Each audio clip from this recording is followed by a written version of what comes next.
Hello बच्चों, कैसे हो आप लोग। उम्मीद है बेटा काफ़ी अच्छे होंगे आप लोग। तो बेटा जी आज का हम लोग का जो लेक्चर है वो है भ्रूणपोष यानी इंडोस्पर्म। इंडोस्पर्म क्या होता है, ये त्रिगुणित होता है। तो मैं पहले ही लिख देता हूँ, पीछे भी मैंने आपको बता दिया था। तो इसको बेटा जी हम लोग समझे थोड़ा सा। हम अगर आपको पीछे की बात करें तो पिछले टर्म पे हम लोगों ने पढ़ा था द्विनिषेचन। द्विनिषेचन में क्या हुआ था बेटा जी, एक नर युग्मक अंड कोशिका के साथ संलयित हो जाता है। अंड कोशिका के साथ संलयित होकर के जाइगोट का निर्माण करता है। तो ये बीजांड द्वार की तरफ हमारा किसका निर्माण हो गया, जाइगोट। अजाइगोट कैसा होता है, द्विगुणित होता है। जबकि दूसरा नर युग्मक हमारा द्विध्रुवीय केंद्रक के साथ संलयित होकर के प्राथमिक भ्रूणपोषीय कोशिका का निर्माण करता है। ये हमारा हो गया प्राथमिक भ्रूणपोषीय कोशिका। प्राथमिक भ्रूणपोषीय कोशिका। इसके केंद्रक को कह देते हैं प्राथमिक भ्रूणपोषीय केंद्रक। शॉर्ट फॉर्म है PEC यानी प्राइमरी इंडोस्पर्मिक सेल। केंद्रक की बात करते हैं तो PEN हो जाता है, प्राइमरी इंडोस्पर्मिक न्यूक्लियस। ये हमारा कैसा होता है, त्रिगुणित होता है यानी 3N होता है। ये दोनों संरचनाएं हमारी बन गई थी द्विनिषेचन के पश्चात। अब द्विनिषेचन के पश्चात भी मैंने आपको बताया था ये जाइगोट आगे चल करके किसका निर्माण करता है, भ्रूण का निर्माण करता है। अब भ्रूण हमारा द्विगुणित रहेगा क्योंकि जाइगोट द्विगुणित है। जबकि भ्रूणपोष हमारा आगे चल करके किसका, प्राथमिक भ्रूणपोषीय कोशिका आगे चल करके किसका निर्माण करता है, भ्रूणपोष का निर्माण करता है। अब भ्रूणपोष की हमारी जो पोलैरिटी यानी गुणिता होती है वो होती है त्रिगुणित यानी 3N। क्यों, क्योंकि ये 3 केंद्रक से मिलकर के बना होता है। तो अब अगर मैं आपसे पूछूं इन दोनों में यानी जाइगोट से भ्रूण और प्राथमिक भ्रूणपोषीय कोशिका से भ्रूणपोष, दोनों में किसका निर्माण पहले होगा, तो आपको बेटा जी जवाब देना है सबसे पहले हमारा भ्रूणपोष का निर्माण होता है। क्यों ऐसा होता है, क्योंकि बेटा जी भ्रूणपोष जब बन जाता है तो इसका काम है वृद्धि करते भ्रूण को पोषण प्रदान करना। जब तक भ्रूणपोष नहीं बना रहेगा तब तक भ्रूण को पोषण नहीं मिलेगा। अब पोषण नहीं मिलेगा तो इसका विकास नहीं हो पाएगा पूरी तरह से सही से। तो इसीलिए सबसे पहले भ्रूणपोष का विकास होता है। तो यानी अब हम थोड़ा सा अगर आपको समझाएं तो ये जो हमारी प्राथमिक भ्रूणपोषीय कोशिका है ये लगातार विभाजित होकर के एक ऊतक का निर्माण करती है और इसी ऊतक को हम कहते हैं भ्रूणपोष। यानी अगर इसको हम मिटा दें तो ये केस है। अब ये जो हमारी प्राथमिक भ्रूणपोषीय कोशिका थी ये बार बार विभाजित होकर के एक नए प्रकार का ऊतक बना लेती है बीजांड के अंदर। ये लो, यानी बीजांड के अंदर एक नए प्रकार का ऊतक बन गया है। अब इस ऊतक को यानी ये जो हमारा ऊतक बना है इस ऊतक को ही हम नाम दे देते हैं भ्रूणपोष। भ्रूणपोष यानी जो भ्रूण को पोषण प्रदान करे। तो आपको परिभाषा अगर लिखना है तो कैसे लिखेंगे, बीजांड के अंदर उपस्थित वह ऊतक जो वृद्धि करते भ्रूण को पोषण प्रदान करता है। यानी इसका काम क्या है, ये वृद्धि करते भ्रूण को क्या प्रदान करे, पोषण प्रदान करे। तो यानी बीजांड के अंदर उपस्थित वह ऊतक जो वृद्धि करते भ्रूण को पोषण प्रदान करे उसे हम किस नाम से जानते हैं, भ्रूणपोष के नाम से जानते हैं। अब इस भ्रूणपोष का विकास कैसे होता है और कितने प्रकार का होता है तो ये आप समझ गए होंगे। इसका फोटो आप खींच सकते हैं बेटा, स्क्रीनशॉट ले लो।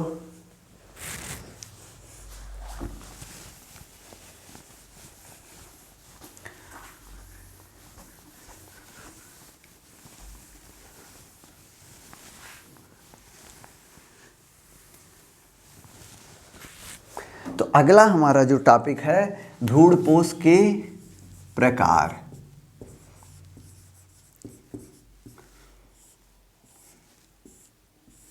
Types of endosperm.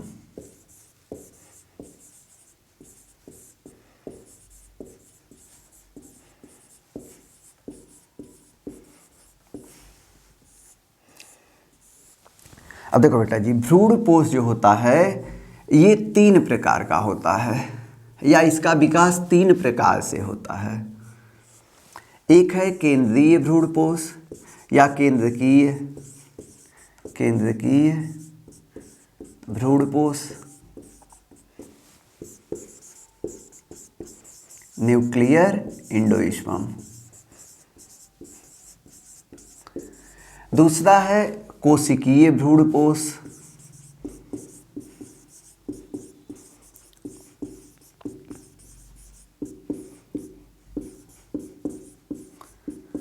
Cellular endosperm.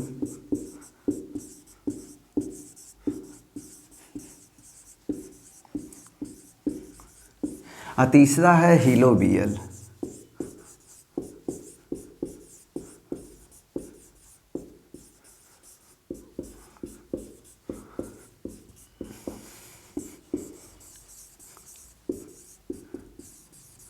Endosperm.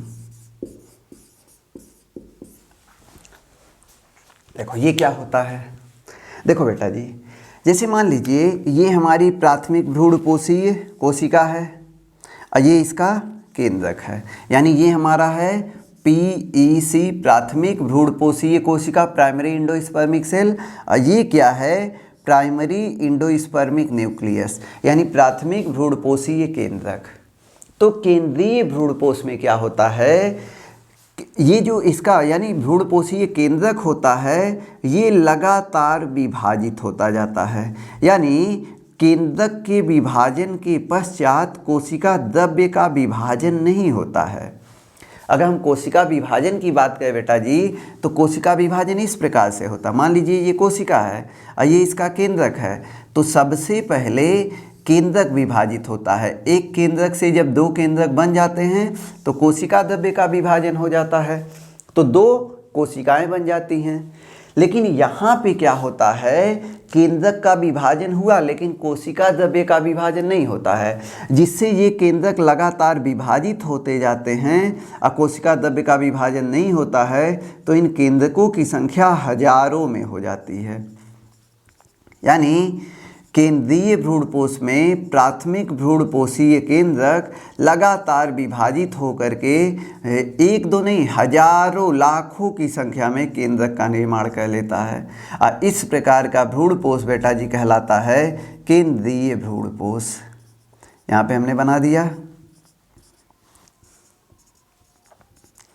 इस प्रकार का भ्रूणपोष क्या कहलाता है, केंद्रीय भ्रूणपोष। अब देखो ये केंद्रक हैं सारे के सारे। अब इसको थोड़ा सा हम एग्जाम्पल से आपको समझाते हैं और क्लियर हो जाएगा। देखो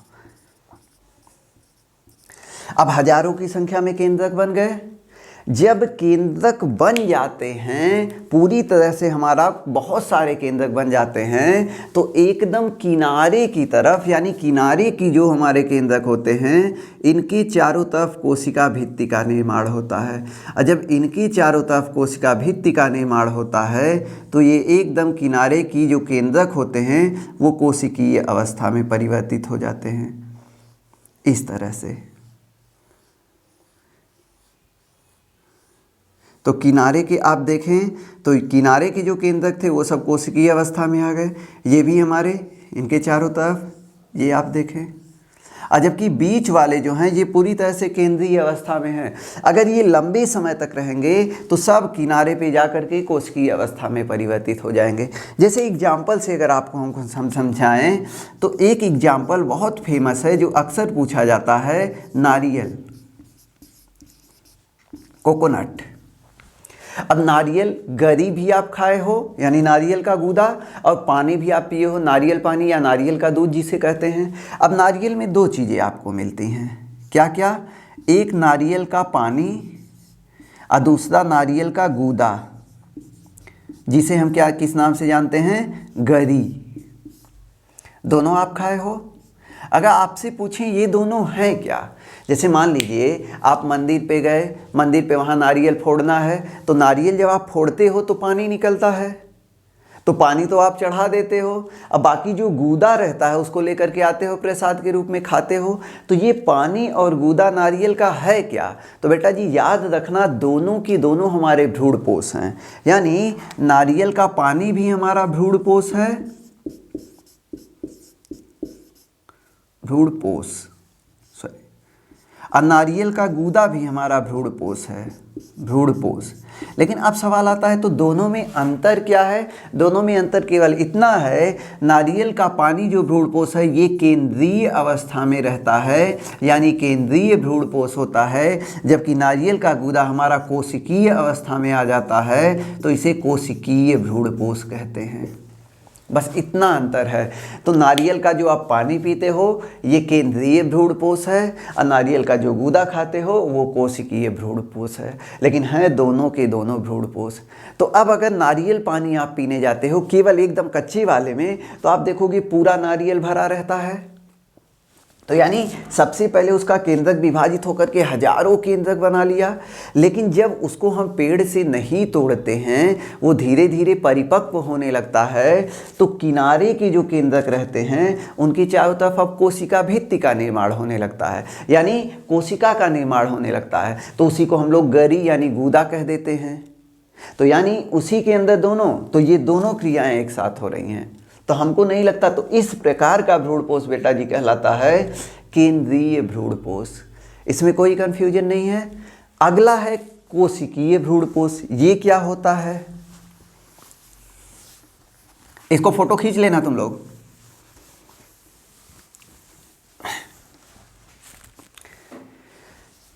कोशिकीय भ्रूणपोष में क्या होता है?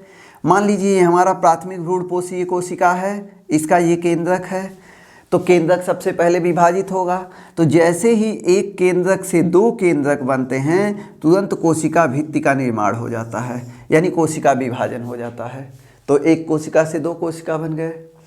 जैसे ही हमारा ये दोनों केंद्रक विभाजित हुए, यानी ये जो केंद्रक हैं पुनः ये विभाजित होते हैं आगे, तो तुरंत फिर से इनके बीच कोशिका द्रव्य का विभाजन हो जाता है, यानी कोशिका भित्ति का निर्माण हो जाता है।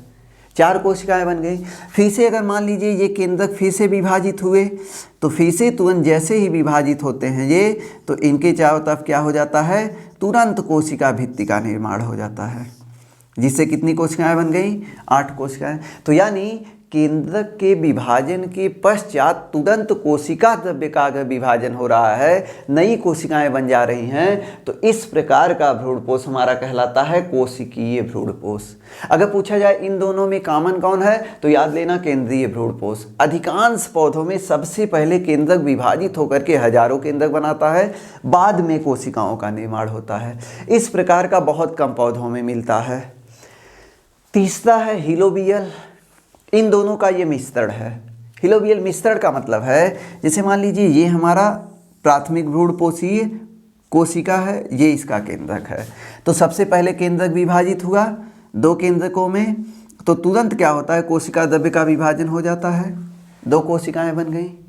अब इसमें जो ऊपर की कोशिका रहती है, ऊपर का केंद्रक, ये लगातार केंद्रीय विभाजन करता है, ढेर सारे स्वतंत्र केंद्रक बनाता है, जबकि जो नीचे का केंद्रक होता है ये जब विभाजित होता है तो इसके चारों तरफ तुरंत कोशिका भित्ति का निर्माण हो जाता है, तुरंत। तो ऊपर केंद्रीय विभाजन चल रहा है और नीचे कोशिकीय विभाजन चल रहा है। तो चूंकि दोनों प्रकार का इसमें हो रहा है, इसीलिए इसको नाम दे देते हैं हिलोबियल। तो हमको नहीं लगता अब इसमें कोई कंफ्यूजन होगा, पूरी तरह से क्लियर है। हाँ, अगर हम इसको पूरा समरी बताएं, भ्रूणपोष क्या होता है? बीजांड के अंदर उपस्थित वह ऊतक, यही हमारा है। मान लीजिए हम यहीं पे अगर हम इसको मिटा करके बीजांड बना दें, मान लीजिए ये हमारा बन गया बीजांड, और यहाँ पे हमारा रहता है जाइगोट। तो बीजांड के अंदर उपस्थित वह ऊतक जो वृद्धि करते भ्रूण को पोषण प्रदान करता है, उसे हम भ्रूणपोष कहते हैं। भ्रूणपोष कितने प्रकार का होता है या इसका विकास कितने प्रकार से होता है? तो आप कहेंगे 3 प्रकार का।